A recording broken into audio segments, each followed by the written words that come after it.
인생엔 한 번쯤 설명되지 않는 만남이 찾아옵니다. 그 이야기를 지금 시작합니다. 옛날 깊은 산골에 복돌이라는 사내가 살았습니다. 복돌은 부모도 형제도 없이 혼자 살아가는 가난한 머슴이었어요.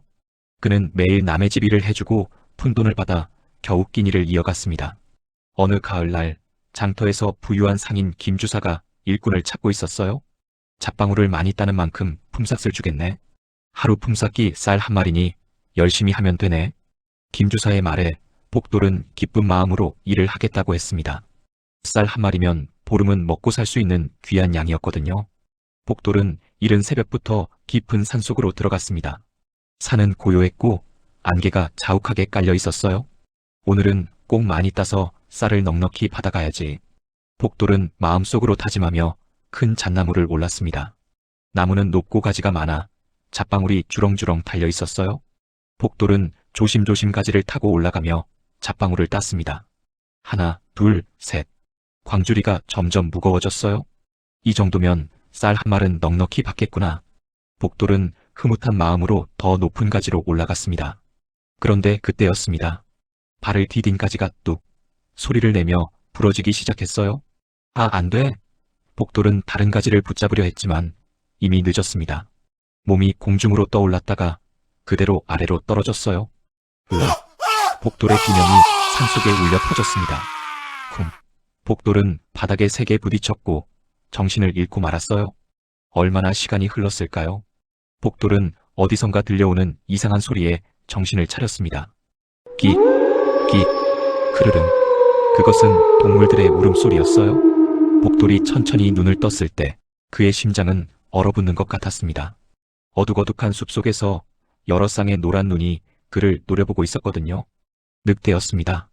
한 마리도 아니고 무려 5마리나 되는 늑대 무리가 복돌을 에워싸고 있었어요. 늑대들은 낮게 으르렁거리며 천천히 다가왔습니다. 그중 가장 큰 늑대가 복돌의 몸에 코를 대고 킁킁 냄새를 맡기 시작했어요. 복돌은 움직이려 했지만 한쪽 다리에서 극심한 통증이 느껴졌습니다. 다리가 부러진 것 같았어요. 복돌이 신음소리를 내자 늑대들의 눈빛이 더욱 날카로워졌습니다. 피 냄새가 늑대들을 부른 것이 분명했어요. 다친 다리에서 피가 흐르고 있었거든요. 늑대들은 점점 더 가까이 다가오며 이빨을 드러냈습니다. 아이고, 이 서러운 팔자야. 이제 늑대들에게 뜯겨 죽겠구나. 복돌은 절망적인 마음으로 눈을 감았어요. 가장 큰 늑대가 복돌의 목 쪽으로 고개를 숙이는 순간이었습니다. 갑자기 숲속에서 강렬한 기운이 느껴졌습니다. 쏴! 바람이 거세게 불어왔어요. 늑대들이 일제히 고개를 돌렸습니다. 그리고 그들은 두려운 듯 뒷걸음질을 치기 시작했어요. 복돌도 고개를 돌려 그쪽을 바라봤습니다. 어둠 속에서 하얀 무언가가 다가오고 있었어요. 그것은 여우였습니다. 하지만 보통 여우가 아니었어요. 일반 늑대보다 몇 배는 더 큰 거대한 하얀 여우가 유유히 걸어오고 있었습니다. 여우의 털은 달빛을 받아 은빛으로 빛났고 9개의 꼬리가 바람에 흔들렸어요. 분명 사람이 아닌 여우 모습을 한 구미호였습니다. 늑대들은 으르렁거리며 이빨을 드러냈지만 감히 덤비지 못했습니다. 하얀 여우가 낮게 울부짖었어요. 이야. 그 소리는 위험이 넘쳤고 숲 전체를 울렸습니다. 늑대들은 더 이상 버티지 못하고 꼬리를 말며 도망치기 시작했어요. 순식간에 5마리 늑대는 모두 사라졌습니다. 복돌은 숨도 제대로 쉬지 못한 채 하얀 여우를 바라봤어요. 여우는 천천히 복돌에게 다가왔습니다. 커다란 몸집에도 불구하고 발소리는 거의 들리지 않았어요. 여우는 복돌과 눈을 마주쳤습니다. 그 눈빛은 이상하게도 사람처럼 지혜롭고 따뜻해 보였어요. 복돌 앞에서만은 8개의 꼬리를 감추고 한 개만 보이고 싶었습니다. 그래서 여우는 마법을 부렸어요. 복돌 눈에는 자신이 꼬리가 하나인 평범한 여우로 보이도록요. 여우는 앞발을 천천히 들어 올렸습니다. 그리고 복돌의 얼굴 가까이 자신의 얼굴을 들이밀었어요. 복돌은 여우의 커다란 얼굴이 코앞까지 다가오자 너무 놀라 으악 소리를 지르며 그만 정신을 잃고 말았습니다. 다시 눈을 떴을 때 복돌은 낯선 곳에 있었어요. 주위를 둘러보니 동굴 안이었습니다. 동굴 입구로는 희미한 햇살이 들어오고 있었어요. 복돌은 자신의 몸을 살펴봤습니다. 다친 다리에는 녹색의 약초가 정성스럽게 붙어 있었고 천으로 단단히 감겨 있었어요. 이게 대체 어떻게 된 일이지? 복돌이 중얼거리는데 동굴 안쪽에서 기척이 났습니다. 고개를 돌리니 그 하얀 여우가 조용히 앉아 자신을 바라보고 있었어요. 여우는 복돌이 깨어난 것을 확인하고는 물을 담은 나무 그릇을 앞으로 밀어냈습니다. 복돌은 영문을 알 수 없었지만 목이 말라 물을 마셨어요. 여우는 계속 복돌을 지켜보고 있었습니다. 복돌은 여우를 바라보다가 문득 어떤 기억이 떠올랐어요. 그것은 10년 전의 일이었습니다. 그때 복돌은 20살의 젊은이였어요. 어느 봄날 산에서 나무를 캐다가 작은 울음소리를 들었습니다. 끼잉끼잉 소리를 따라가 보니 어린 여우 한 마리가 쓰러져 있었어요. 여우는 큰 동물에게 물렸는지 온몸에 상처투성이었고 털도 여기저기 뜯겨나가 있었습니다. 이런 불쌍한 것. 복돌은 여우를 조심스럽게 안아 올렸어요. 여우는 약하게 눈을 떴다가 다시 감았습니다. 복돌은 여우를 집으로 데려가 정성껏 돌봐줬어요. 상처를 깨끗이 씻어주고 약초를 발라줬습니다. 자신이 먹을 것도 부족했지만 어린 여우에게 먹이를 나눠줬어요. 며칠을 그렇게 돌보자 여우는 조금씩 기운을 되찾았습니다. 한 달쯤 지나자 여우는 완전히 회복했어요. 어느 날 아침 복돌이 일어나 보니 여우가 사라져 있었습니다. 다만 복돌이 자던 곳 옆에 예쁜 들꽃 한 송이가 놓여 있었어요. 그래, 내가 살 곳은 산이지. 잘 가거라. 복돌은 웃으며 여우를 떠나보냈습니다. 그 여우가 하얀 털을 가진 암컷이었다는 것을 복돌은 기억하고 있었어요. 혹시 내가 그때 그 여우냐? 복돌이 조심스럽게 물었습니다. 하얀 여우는 고개를 끄덕였어요. 복돌은 깜짝 놀랐습니다. 정말이구나. 그런데 어떻게 이렇게 크게 자란 거냐? 여우는 대답 대신 부드럽게 복돌의 손을 하찼습니다. 그 순간 복돌은 알 수 있었어요. 말 못하는 짐승이지만 아무도 알아주지 않는 자신을 아낀다는 것을요. 외롭던 맘이, 공허했던 맘이 왠지 모를 여우의 눈빛 하나, 몸짓 하나로 채워졌다는 것을요. 복돌의 눈시울이 붉어졌습니다. 고맙다. 내가 나를 구해주고 나라는 존재를 인정해줘 고맙구나. 그렇게 복돌과 하얀 여우는 동굴에서 함께 지내기 시작했어요. 여우는 날마다 산짐승을 사냥해 와서 복돌에게 먹을 것을 가져다 줬습니다. 약초를 구해다가 복돌의 다리에 붙여주기도 했어요. 복돌은 처음엔 낯설었지만 점점 여우와 가까워졌습니다. 밤이면 여우는 복돌 곁에 누워 체온을 나눠줬어요. 복돌은 여우의 부드러운 털을 쓰다듬으며 이야기를 들려줬습니다. 나는 어릴 때 부모님을 잃었단다. 전염병이 돌아서 마을 사람들이 많이 죽었지. 나는 운 좋게 살아남았지만 의지할 곳이 없었어. 여우는 조용히 복돌의 말을 들었어요. 그래서 이 마을 저 마을을 떠돌며 일을 하며 살아왔지. 사람들은 나를 복돌이라 불렀어. 복도 없는 놈이니 복이 좀 붙으라고 말야. 복돌은 쓸쓸하게 웃었습니다. 너를 만난 건 내 인생의 제일 큰 복이었던 것 같구나. 10년 전에도 그리고 지금도. 여우는 복돌의 손에 머리를 비볐어요. 하루하루가 지나며 복돌의 다리는 점점 나아졌습니다. 보름이 지나자 복돌은 움직일 수 있게 되었어요. 이제 괜찮아졌다. 다 내 덕분이야. 복돌은 여우를 꼭 껴안았습니다. 여우는 슬픈 듯한 눈빛으로 복돌을 바라봤어요. 복돌은 여우가 자신이 떠나는 것을 싫어한다는 것을 알 수 있었습니다. 미안하다. 하지만 나는 사람이고 마을로 돌아가야 해. 일을 해서 먹고 살아야 하거든. 복돌은 여우의 머리를 쓰다듬었어요. 너도 이제 숲으로 돌아가거라. 내 무리가 있을 거야. 하지만 여우는 고개를 저었습니다. 복돌은 여우의 마음을 알 것 같았지만 어쩔 수 없었어요. 이튿날 아침 복돌은 여우에게 마지막 인사를 했습니다. 정말 고맙다. 나는 너를 절대 잊지 않을게. 여우는 복돌을 끝까지 배웅했습니다. 동굴 입구에서 복돌이 멀어질 때까지 지켜봤습니다. 복돌은 마을로 돌아와 할 일이 남아 있었습니다. 김주사의 집을 찾아가 보니 대문이 굳게 닫혀 있었습니다. 저기 김주사님 계십니까? 복돌이 문을 두드리자 하인이 나왔어요. 누구냐? 저는 보름 전에 잣방울을 따러 갔던 복돌이라고 합니다. 나무에서 떨어져 다쳤다가 이제야 돌아왔습니다. 하인은 복돌을 위아래로 훑어봤어요. 김주사님께서는 내가 잣방울을 훔쳐 달아난 줄 아셨다. 품삯은 못 받는다. 썩 물러가거라. 예? 그럴 리가요. 제가 나무에서 떨어져서. 시끄럽다. 내 말을 누가 믿겠느냐? 가난뱅이 주제에 어디서 핑계를 대는 것이냐? 하인은 복돌을 쫓아냈습니다. 복돌은 억울했지만 어쩔 도리가 없었어요. 품삯도 못 받고 쫓겨난 복돌은 다시 장터로 갔습니다. 집 나르는 일 없습니까? 힘은 셉니다. 복돌은 장터를 돌아다니며 일을 구했어요. 며칠을 그렇게 굶다시피 하다가 겨우 일을 구했습니다. 박서방이라는 상인이었어요. 보라색 도포 전체에 화려한 옷을 입은 자였어요. 내일부터 나를 따라 한양까지 가야 한다. 짐을 나를 수 있겠나?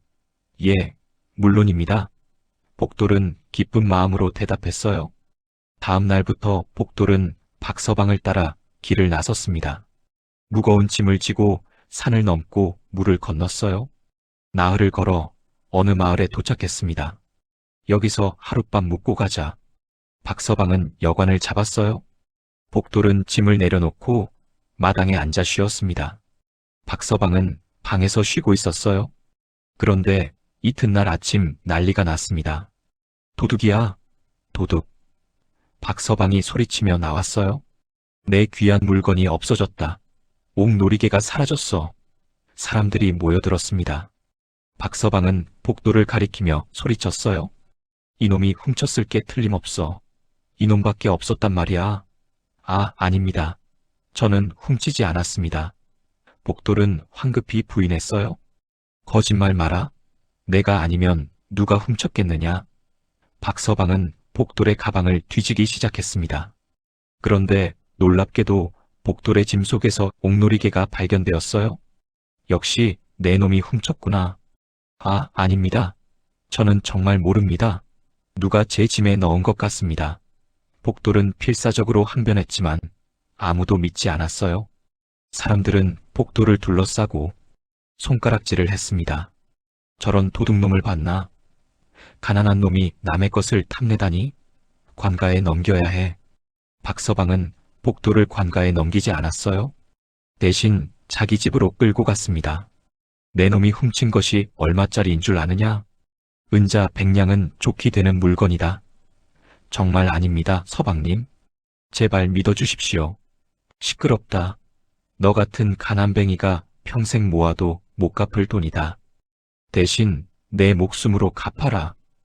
박서방은 하인들을 시켜 복돌을 마당에 묶었어요. 그리고 회초리로 복돌을 때리기 시작했습니다. 이놈아, 남의 물건을 훔치면 어떻게 되는지 똑똑히 배워라. 회초리가 복돌의 등을 후려쳤어요. 복돌은 비명을 질렀지만 매질은 멈추지 않았습니다. 10대, 20대, 30대. 복돌의 등은 피투성이가 됐어요. 그만. 제발 그만. 복돌은 간신히 말했지만 박서방은 더욱 세게 때렸습니다. 이놈이 아직도 정신을 못 차렸구나. 40대, 50대. 복돌은 거의 정신을 잃을 지경이었어요. 결국 100대의 매를 맞고 복돌은 쓰러졌습니다. 이놈을 산에 버려라. 이대로 두면 죽을 것이니 알아서 죽든지 살든지 하게. 박서방의 명령에 하인들은 복돌을 질질 끌고 산으로 올라갔어요. 깊은 산속 아무도 없는 곳에 복돌을 내팽개쳤습니다. 여기서 편히 쉬어라. 하인들은 비웃으며 돌아갔어요. 복돌은 땅바닥에 쓰러진 채 꿈쩍도 할 수 없었습니다. 온몸이 욱신거렸고 등은 불에 댄 것처럼 따갑고 아팠어요? 아, 아. 복돌은 신음소리만 낼 뿐이었습니다. 해가 저물고 어둠이 찾아왔어요. 산속은 점점 추워졌습니다. 그때 하늘에서 눈이 내리기 시작했어요. 흰 눈송이가 복돌의 얼굴과 몸 위로 쌓여갔습니다. 춥다. 너무 춥다. 복돌은 몸을 움츠렸지만 움직일 수가 없었어요. 눈은 점점 더 많이 내렸습니다. 복돌의 몸 위로 눈이 하얗게 쌓여갔어요. 이제 이렇게 죽는 것인가? 복돌은 눈을 감았습니다. 추위와 고통으로 의식이 점점 흐려졌어요. 그의 숨소리는 점점 약해졌습니다. 죽음이 가까이 다가오고 있었어요. 복돌은 마지막 힘을 다해 생각했습니다. 하얀 여우야, 내가 날 살려준 것이 무의미하게 됐구나. 미안하다. 그때였습니다. 멀리서 무언가 달려오는 소리가 들렸어요. 타다닥, 타다닥, 눈 쌓인 땅을 밟는 발소리였습니다. 소리는 점점 가까워졌어요. 복돌은 눈을 뜰 힘도 없었습니다. 누군가 복돌의 몸을 킁킁 냄새 맡았어요. 그리고는 복돌의 얼굴을 혀로 핥기 시작했습니다. 따뜻한 기운이 느껴졌어요. 복돌은 간신히 눈을 떴습니다. 흐릿한 시야에 하얀 무언가가 보였어요. 그 거대한 하얀 여우가 눈 속에서 복돌을 찾아낸 것입니다. 여우는 슬픈 듯 낑낑거리며 복돌의 온몸을 핥았어요. 그리고는 복돌을 등에 올렸습니다. 여우는 복돌을 태우고 눈 속을 달렸어요. 바람보다 빠르게 산을 달려 동굴로 돌아왔습니다. 여우는 복돌을 조심스럽게 동굴 안에 내려놓았어요. 그리고는 자신의 몸으로 복돌을 감싸 안았습니다. 따뜻한 체온이 복돌에게 전해졌어요. 여우는 밤새도록 복돌을 안고 있었습니다. 복돌의 숨소리가 조금씩 안정됐어요. 다음 날 아침 복돌은 천천히 눈을 떴습니다. 내가 살아있구나. 복돌은 중얼거렸어요. 여우가 복돌의 얼굴을 들여다봤습니다. 복돌은 여우를 보며 눈물을 흘렸어요. 고맙다. 또 나를 살려줬구나. 여우는 복돌의 눈물을 핥아줬습니다. 그리고는 일어나서 동굴 밖으로 나갔어요. 잠시 후 여우는 약초를 물고 돌아왔습니다. 여우는 정성스럽게 약초를 씹어서 복돌의 등에 발라줬어요. 시원한 기운이 상처에 스며들었습니다. 여우는 며칠 동안 복돌을 간호했어요. 먹을 것을 구해오고 물을 떠다 주었습니다. 복돌은 조금씩 기운을 되찾았어요. 닷새째 되는 날, 복돌은 혼자 앉아 있을 수 있게 됐습니다. 여우는 복돌 앞에 앉아 그를 바라봤어요. 그리고 놀라운 일이 일어났습니다. 여우가 입을 열었어요. 복돌, 사람의 목소리였습니다. 복돌은 깜짝 놀라 뒤로 물러났어요. 너, 말을 할 수 있구나. 여우는 고개를 끄덕였습니다. 나는 구미호입니다. 천년을 산 여우지요. 복돌은 입을 다물지 못했어요. 구미호라니. 그럼 사람을 해치는 괴물 아니냐? 아닙니다. 저는 사람을 해친 적이 없습니다. 오히려 당신에게 은혜를 입었지요. 10년 전 당신이 어린 나를 구해줬습니다. 당시 나는 사냥꾼의 덫에 걸려 큰 개에게 물려 죽을 뻔했어요. 그때 그 여우가 또 나를 살린 것이냐? 복돌은 이제야 모든 것을 이해했어요. 당신은 자신도 가난하고 힘든데 나를 구해주고 돌봐줬습니다. 나는 그 은혜를 잊지 못했어요. 구미호의 눈빛이 따뜻했습니다. 나는 당신을 찾아 여러 마을을 돌아다녔습니다. 그리고 마침내 당신을 찾았을 때 당신은 나무에서 떨어져 죽을 뻔한 상태였어요. 나는 기쁘면서도 슬펐습니다. 그래서 나를 구해준 것이구나. 고맙다, 정말 고맙다. 복돌은 진심으로 말했어요. 구미호는 계속 말했습니다. 하지만 당신이 나와서 떠났을 때 나는 슬펐어요. 계속 당신을 지켜보고 싶었거든요. 미안하다. 나도 마음으로는 여기 있고 싶었지만 알아요. 당신은 사람이고 사람의 세상에서 살아야 한다는 것을. 구미호가 말했어요. 하지만 이번에는 달라요. 당신이 다시 죽을 뻔했을 때 나는 더 이상 참을 수 없었어요. 구미호는 복돌의 손을 잡았습니다. 복돌, 나와 함께 있어주세요. 나는 당신을 지키고 싶어요. 복돌은 구미호의 말에 가슴이 뭉클했어요. 하지만 한편으로는 걱정도 됐습니다. 나도 그러고 싶다.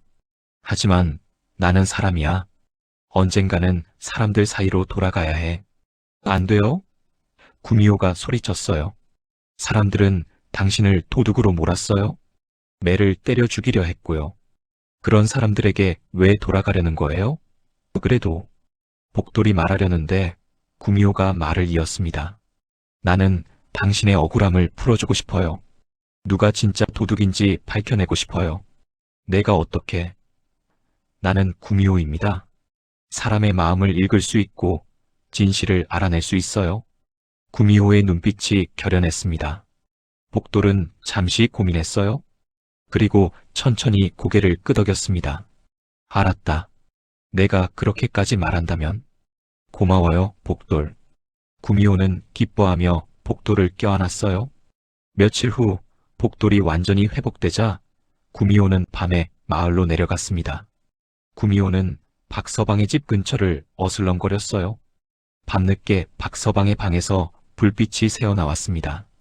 구미호는 창문 밖에서 안을 들여다봤어요. 박서방이 다른 남자와 이야기를 나누고 있었습니다. 형님, 그 복돌이란 놈은 어떻게 됐습니까? 산에 버렸지. 아마 죽었을 게야. 박서방이 웃으며 말했어요. 잘했습니다. 그 멍청한 놈은 자기 짐에 물건을 넣은 줄도 모르더군요. 그러게 말이야. 덕분에 옥놀이개를 팔 때 중간에서 빼먹은 것도 들키지 않았고 두 사람은 술을 마시며 낄낄거렸습니다. 구미호는 모든 것을 들었어요. 박서방이 옥놀이개를 팔면서 돈을 빼돌렸고 그것이 들킬까봐 복돌의 짐에 놀이개를 몰래 넣어 도둑으로 모은 것입니다. 구미호는 분노가 치밀었어요. 하지만 참았습니다. 증거가 필요했거든요. 구미호는 방 안을 살폈어요. 책상 위에 장부가 놓여 있었습니다. 구미호는 창문을 살짝 열고 안으로 들어갔어요. 사람의 모습으로 변신한 구미호는 조용히 장부를 집어들었습니다. 장부에는 옥놀이개를 은자 100냥에 팔았다고 적혀 있었지만 다른 종이에는 실제로는 150냥에 팔았다고 적혀 있었어요. 구미호는 그 종이를 가지고 조용히 빠져나왔습니다. 다음 날 구미호는 마을 사또를 찾아갔어요. 사또, 이 마을에 박서방이라는 상인이 있다고 들었습니다. 예, 그렇습니다. 무슨 일이신지요? 그자가 불법으로 장사를 하고 있다는 제보를 받았습니다. 조사가 필요합니다. 사또는 놀라며 박서방을 불러왔어요. 박서방은 사또 앞에서 잔뜩 긴장했습니다. 박서방, 당신은 최근에 옥놀이개를 팔았지요? 예, 그렇습니다. 100냥에 팔았습니다. 거짓말. 구미호가 장부를 꺼내 보였어요. 이것을 보시오. 당신은 150냥에 팔고도 100냥이라고 거짓 장부를 썼소. 50냥을 빼돌린 것이오. 박서방의 얼굴이 새하얗게 질렸어요. 그게. 게다가 당신은 죄 없는 사람을 도둑으로 몰아죽이려 했소. 구미호의 목소리가 차가웠습니다. 마을 사람들이 모여들었어요. 박서방은 더 이상 변명할 수 없었습니다. 제가 잘못했습니다. 박서방은 바닥에 엎드렸어요. 복돌이란 사내를 도둑으로 몰아 산에 버렸다지요? 당장 그를 찾아오시오. 사또는 명령했습니다. 포졸들이 산으로 달려갔지만 복돌은 이미 구미호의 동굴에 있었어요. 사람들은 복돌을 찾을 수 없었습니다. 구미호는 다시 산으로 돌아와 복돌에게 모든 것을 이야기했어요. 이제 당신의 억울함은 풀렸어요. 마을로 돌아가세요. 고맙다. 복돌은 구미호를 안았습니다. 하지만 나는 마을로 돌아가지 않을 거야. 구미호가 놀라 물었어요. 나는 이제 알았어. 내가 진정으로 있고 싶은 곳은 내 곁이야. 복돌이 구미호의 눈을 바라보며 말했습니다. 내 맘은 당신과 함께 하고 싶지만 그건 제 바람일 뿐입니다. 당신은 사람입니다. 나는 구미호고요. 상관없어. 너는 2번이나 내 목숨을 구해줬고, 나도 1번 내 목숨을 구해줬어. 우리는 서로에게 은혜를 입었지. 복돌의 말에 구미호의 눈에 눈물이 맺혔어요. 정말 괜찮겠어요? 그래, 나는 여기서 너와 함께 살고 싶다. 복돌이 확신에 찬 목소리로 말했습니다. 그런데 그때였습니다. 산 아래에서 함성 소리가 들려왔어요. 저기다. 구미호가 저기 있다. 마을 사람들이었습니다. 박서방이 자신의 죄를 덮기 위해 하인을 시켜 복돌 뒤를 캐다 구미호의 정체를 알게 된 것입니다. 산에 사람을 홀리는 구미호가 있다. 잡아야 한다. 박서방의 말에 사람들은 횃불과 창을 들고 산으로 올라왔습니다. 구미호는 당황했어요. 사람들이 몰려오고 있어요. 걱정 마, 내가 막을게. 복돌이 일어섰습니다. 안 돼요. 당신이 다칠 수 있어요. 괜찮아. 나는 내가 나쁜 여우가 아니라는 것을 증명할 거야. 복돌은 동굴 밖으로 나갔어요. 사람들이 횃불을 들고 동굴 앞에 도착했습니다. 저기 복돌이가 있다. 구미호에게 홀렸구나. 불쌍한 것. 사람들이 소리쳤어요. 아닙니다. 복돌이 큰 소리로 외쳤습니다. 이 여우는 나쁜 존재가 아닙니다. 오히려 저를 2번이나 살려준 은인입니다. 헛소리 마라. 구미호는 사람을 해치는 요괴다. 그때 구미호가 동굴 밖으로 나왔습니다. 거대한 하얀 구미호의 모습에 사람들은 뒷걸음질을 쳤어요. 물러서시오. 한 사냥꾼이 창을 들어 구미호를 겨냥했습니다. 안 돼. 복돌이 구미호 앞을 막아섰어요. 비켜라, 복돌. 죽고 싶으냐? 이 여우를 해치려면 저를 먼저 죽여야 할 것이오. 복돌은 팔을 벌려 구미호를 감쌌습니다. 사냥꾼이 창을 던지려는 순간이었어요. 구미호가 입을 열었습니다. 그만하시오. 사람의 목소리가 구미호의 입에서 나왔어요. 사람들은 깜짝 놀라 얼어붙었습니다. 나는 사람을 해친 적이 없소. 오히려 이 사람을 구하고 돌봤을 뿐이요. 구미호의 말에 사람들은 수군거렸어요. 저것 봐, 말까지 한다. 역시 요괴야. 그때 구미호가 천천히 앞으로 걸어 나왔어요. 만약 내가 요괴라면 지금 당장 너희를 모두 해칠 수 있소. 하지만 나는 그러지 않을 것이오. 구미호는 복돌을 돌아봤습니다. 이 사람은 어릴 적 어린 나를 구해줬소. 나는 그 은혜를 갚고 싶었을 뿐이요. 구미호의 눈에서 눈물이 흘러내렸어요. 나는 단지 은혜를 갚고 이 사람 곁에 있고 싶었을 뿐이요. 구미호의 진심 어린 목소리에 사람들의 마음이 흔들렸습니다. 하지만 박서방이 다시 소리쳤어요. 속지 마시오. 구미호의 꿰매에 넘어가면 안 됩니다. 사또가 박서방을 꾸짖었습니다. 나는 이미 당신의 거짓을 알고 있소. 당신이야말로 복돌을 해친 악인이요. 박서방은 당황하며 뒷걸음질을 쳤습니다. 그때 구미호가 복돌에게 다가갔어요. 복돌, 나는 결심했어요. 나는 당신을 지키기 위해 내 구슬을 내어줄 거예요. 안 돼. 복돌이 소리쳤습니다. 구슬을 잃으면 내가 죽는다며. 아니에요. 죽지는 않아요. 다만 힘을 잃고 평범한 여우가 될 뿐이에요. 구미호가 슬프게 웃었습니다. 나는 1000년 동안 이 힘을 키워왔어요. 하지만 당신을 위해서라면 기꺼이 포기할 수 있어요. 안 돼. 그러지 마. 복돌이 구미호를 꼭 안았어요. 나는 내가 그대로였으면 좋겠어. 하지만 이렇게 하지 않으면 사람들이 당신을 해칠 거예요. 당신이 요괴와 함께 있다고 생각할 테니까요. 구미호는 복돌의 손을 잡았습니다. 나는 당신 곁에 있고 싶어요. 작은 여우로라도요. 구미호는 입을 크게 벌렸어요. 그리고 목구멍 깊은 곳에서 빛나는 구슬을 뱉어냈어요. 여우 구슬이었어요. 구슬은 달빛처럼 은은하게 빛났습니다. 구슬이 공중에 떠올랐습니다. 그 순간 구미호의 몸에서 빛이 뿜어져 나왔어요. 거대했던 몸이 점점 작아지기 시작했습니다. 9개의 꼬리도 하나씩 사라져갔어요. 사람들은 숨을 죽이고 그 광경을 지켜봤습니다. 빛이 사라지자 거기에는 작고 하얀 여우 한 마리만 남아 있었어요. 평범한 크기의 여우였습니다. 작아진 여우는 비틀거리며 복돌에게 다가갔어요. 복돌. 여우는 더 이상 사람의 말을 할 수 없었습니다. 다만 낑낑 소리만 낼 수 있었어요. 복돌은 여우를 두 팔로 꼭 껴안았습니다. 괜찮아, 괜찮아. 나는 내가 어떤 모습이든 상관없어. 복돌의 눈에서 눈물이 흘러내렸어요. 공중에 떠있던 여우 구슬이 천천히 땅으로 떨어졌습니다. 구슬은 땅에 닿자마자 빛을 잃고 사라져버렸어요. 사람들은 조용히 그 모습을 지켜봤습니다. 더 이상 아무도 창을 들지 않았어요. 사또가 앞으로 나왔습니다. 복돌, 그 여우는 정말 너를 해치지 않았느냐? 예, 사또, 이 여우는 저를 2번이나 살렸습니다. 한 번도 해친 적이 없습니다. 복돌이 대답했어요. 그렇다면 우리가 잘못 생각했구나. 사또가 한숨을 쉬었습니다.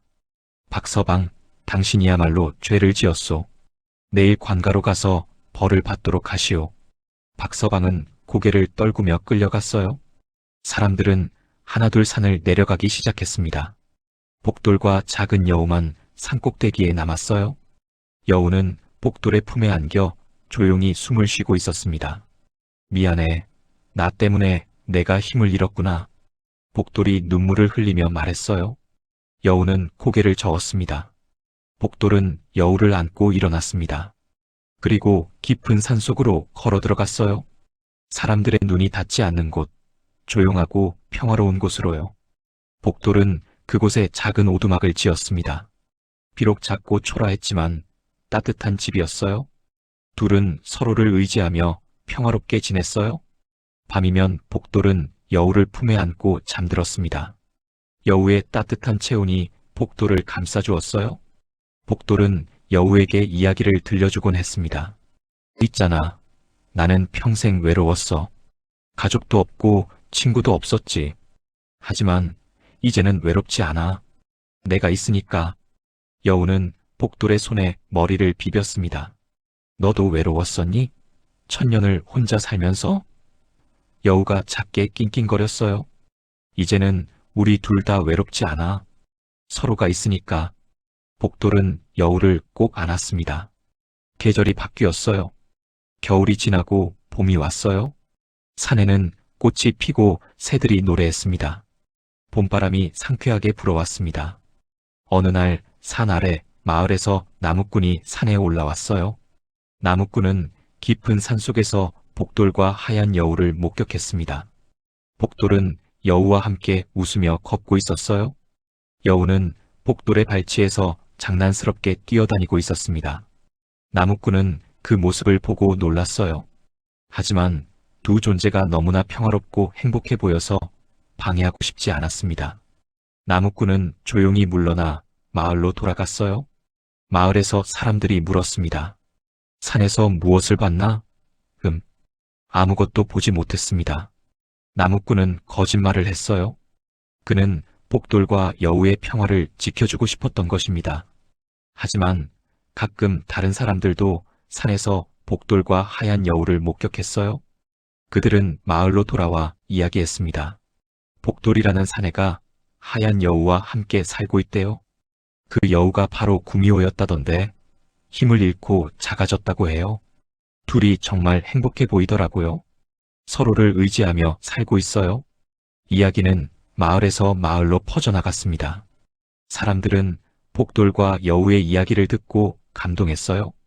은혜를 갚기 위해 자신의 힘까지 포기한 구미호라니. 복돌도 대단해요. 사람들이 모두 등을 돌렸는데도 여우를 선택했으니까요. 사람들은 둘의 사랑에 대해 이야기했습니다. 그것은 사람과 구미호 사이의 사랑이 아니었어요. 서로의 목숨을 구해준 두 존재 사이의 깊은 유대였습니다.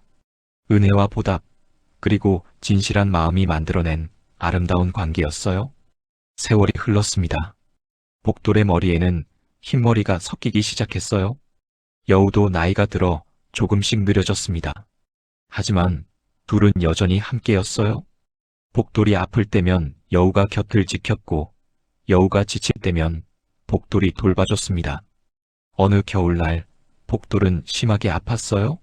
나이가 들어 몸이 약해진 것입니다. 여우는 복돌의 침상 곁을 떠나지 않았어요. 복돌은 여우를 쓰다듬으며 말했습니다. 미안하구나. 나는 곧 떠날 것 같다. 여우는 슬프게 낑낑거렸어요. 울지 마. 나는 행복했어. 너와 함께한 시간이 내 인생에서 가장 행복한 시간이었어. 복돌의 목소리는 약했지만 따뜻했습니다. 너도 행복했니? 여우가 복돌의 손을 핥았어요. 그렇다면 됐어. 나는 후회가 없어. 복돌은 미소를 지었어요. 다음 생에도 너를 만날 수 있다면 좋겠구나. 복돌의 손이 천천히 여우의 머리에서 떨어졌습니다. 그는 평화롭게 눈을 감았어요. 여우는 복돌의 곁에서 밤새 울부짖었습니다. 그 울음소리는 슬프고도 애절했어요. 산 전체가 그 슬픔에 잠긴 것 같았습니다. 다음 날 마을 사람들이 산에 올라왔어요. 그들은 복돌을 정성껏 묻어줬습니다. 하얀 여우는 무덤 곁을 떠나지 않았어요. 사람들은 여우를 보며 눈물을 흘렸습니다. 저 여우는 끝까지 복돌을 지키는구나. 정말 깊은 인연이었어. 사람들이 돌아간 후 여우는 홀로 무덤 앞에 앉아 있었어요. 며칠 밤낮을 그렇게 앉아 있었습니다. 그리고 어느 날 아침 여우도 조용히 눈을 감았어요. 복돌의 무덤 곁에서 평화롭게 숨을 거둔 것입니다. 마을 사람들은 여우를 복돌의 곁에 묻어주었어요. 두 무덤은 나란히 있었습니다. 그 후로 오랜 세월이 흘렀습니다. 봄이 오면 두 무덤 위에는 하얀 들꽃이 피어났어요. 여름이면 시원한 그늘이 드리워졌고 가을이면 붉은 단풍이 물들었습니다. 겨울이면 하얀 눈이 두 무덤을 덮었어요. 사람들은 그곳을 지나갈 때면 두 손을 모아 절을 했습니다. 그리고 이야기를 전했어요. 저기 복돌과 하얀 여우가 묻혀 있다네. 서로의 목숨을 구해준 두 존재가 함께 잠들어 있지. 그들의 사랑은 종족을 뛰어넘었다네. 진정한 은혜와 보답의 이야기야. 그 이야기는 세대를 거쳐 전해졌습니다. 할머니가 손자에게, 어머니가 딸에게 들려주는 이야기가 되었어요. 나란히 있는 무덤 위에는 사시사철 꽃이 피어요. 사람들은 그것이 두 존재의 사랑이 만들어낸 기적이라고 말합니다. 밤이 되면 가끔 산에서 이상한 소리가 들린다고 해요. 남자의 웃음소리와 여우의 낑낑거리는 소리가 함께 들린답니다. 사람들은 그것이 복돌과 여우의 영혼이 여전히 함께 있다는 증거라고 믿었어요. 그날 저녁 산에는 보름달이 떠올랐습니다. 달빛이 두 무덤을 환하게 비췄어요. 그 빛 속에서 어렴풋이 두 그림자가 보이는 것 같았습니다. 한 명은 사내였고 다른 한 명은 하얀 여우였어요. 그들은 나란히 앉아 달을 바라보고 있었습니다. 사내가 여우의 머리를 쓰다듬자 여우는 기쁜 듯 꼬리를 흔들었어요. 두 존재는 말없이 서로를 바라보며 미소를 지었습니다. 그들에게는 말이 필요 없었어요. 눈빛만으로도 모든 것을 이해할 수 있었거든요. 달빛은 점점 밝아졌고 두 그림자는 점점 선명해졌습니다. 그리고 어느 순간 그들은 천천히 일어나 함께 걸어갔어요. 달빛을 따라 산 위로, 구름 위로, 하늘 위로 걸어 올라갔습니다. 그들이 사라진 자리에는 하얀 빛만이 남아 있었어요. 그 빛은 오래도록 사라지지 않고 두 무덤 위를 비췄습니다. 마을 사람들은 그날 밤 이상한 현상을 목격했어요. 산꼭대기에서 하얀 빛이 하늘로 솟아오르는 것을 본 것입니다. 저게 뭐지? 복돌과 여우가 하늘로 올라가는 거래. 사람들은 그렇게 믿었어요. 그리고 그들이 이승에서 다 누리지 못한 행복을 저승에서는 마음껏 누릴 거라고 말했습니다. 긴 글 끝까지 읽어주셔 감사합니다. 재미난 이야기로 다시 찾아뵙겠습니다.